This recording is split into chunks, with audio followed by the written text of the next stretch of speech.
Doctor गुलाम यासीन लाहौर से। आजकल शदीद तरीन सर्दियों के मौसम में नज़ला ज़ुकाम और नाक का बंद होना और रात को नींद का ना आना, सारी रात जागते रहना, और ये ख़ास तौर पर उन लोगों के लिए मज़ीद अज़ाब बन जाता है जो लोग पहले ऑलरेडी साइनोसाइटिस का शिकार हैं। हमारी होम्योपैथी में बहुत अच्छी मेडिसिन है इसके लिए एक तो रेगुलर होम्योपैथ डॉक्टर को विज़िट करें और अपना इलाज करवाएं, और अगर एमरजेंसी इस वक्त है तो हमारी होम्योपैथिक मेडिसिन है हाइड्रास्टिस, उसका मदर टिंचर लें और कॉटन पे लगा के सूंघे। आपके सारे गले की इन्फेक्शन, नाक की इन्फेक्शन और नाक के अंदर इस वक्त जो नाक बंद है वो खास साइनोसाइटिस की वजह से है, एडिनॉइड्स की वजह से है, हैजीनेस की वजह से है, या म्यूकस मेम्ब्रेन के इनलार्जमेंट की वजह से है।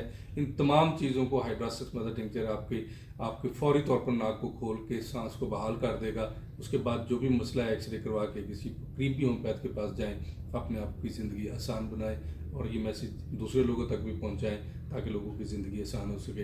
होम्योपैथी अपनाएं, सेहतमंद रहें। अस्सलाम वालेकुम।